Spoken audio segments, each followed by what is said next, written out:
At 19 Princelet Street in Spitalfields stands a unique London building. Only open a few days a year, it contains London's Museum of Immigration. Well, Susie, firstly, thank you for inviting me here today. In my 20 years of teaching the knowledge to potential London taxi drivers, this building is an important point that they have to know the location of. We love being on the knowledge. It's very special to us because this is such a special building because it captures so much about the East End of London. It's been here for over 300 years and it was originally first lived in by refugees. The formal title is the Museum of Immigration. It's a Grade 2-star listed building. It's one of the most important heritage buildings in all of London and Britain. How long has it been a museum? It was founded as a museum in the early 1980s. And this is the oldest museum of immigration in all of Europe. It was the first ever to be founded. Could you tell me something about the previous occupants of the building? The first ones were a family named Augier, and they were French Protestants, and they had fled from France as refugees, hiding their children so they couldn't be found by soldiers. And these French Huguenots were very dominant in this area. About 90% of the people living in these streets were French-speaking Huguenots. And this Augier family made beautiful silk fabric. That was very, very important in this area. But the Huguenots also found a great deal of discrimination. People in the city didn't always want to give jobs to newly arrived Huguenots, even though they were very skilled workers. A lot of French Huguenots had to take much more badly paid, low-skilled jobs just to survive.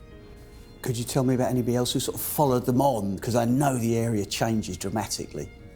Well, people came from all over the world to this area, but there were certain really big waves of migrants. The Irish, people coming to find work, people fleeing from famine, finding a home here. Then people coming from Eastern Europe, Jewish people fleeing from religious discrimination, coming to find a new home and safety here. And then after the Second World War, you find new waves of migrants coming from parts that had been colonised by the British Empire.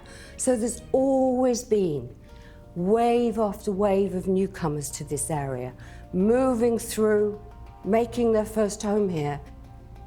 Can you tell me something about the current exhibition that's here? This exhibition is called Suitcases and Sanctuary, and it was made by local children working with us to explore 6 important waves of migration through this area, from the French Huguenots all the way up to the latest incomers from Somalia and people coming because of later wars. But this exhibition is based upon young people, 9 and 10-year-olds, working with experts to imagine what it's like to be somebody else. It's a museum of ideas, it's a museum of empathy.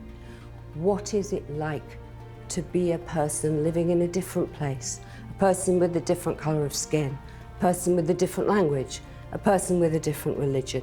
It helps us to think about seeing the world through somebody else's eyes. What can you tell me about this part of the building? So 1720, this was the garden of the Huguenot house.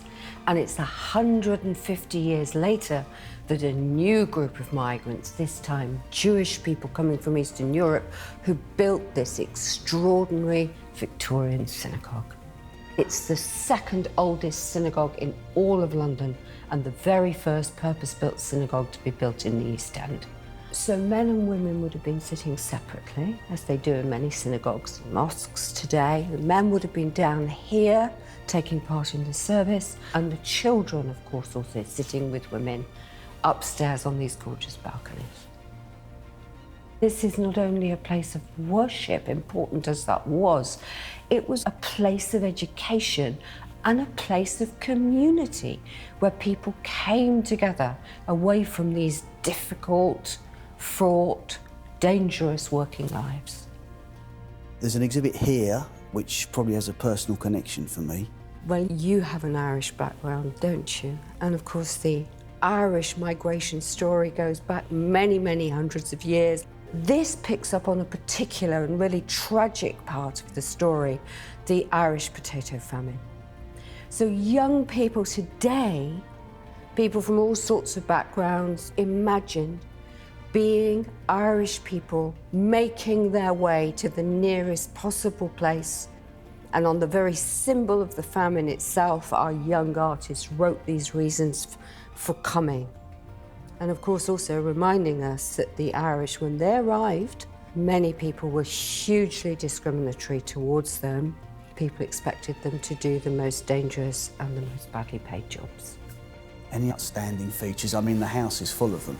One I particularly like is what we call a cupboard of languages, where many of our visitors, our volunteers, have written in different languages. Listen to the walls, listen to the building, listen to the stories that a building like this tells, because this building is so special that it's its own exhibit.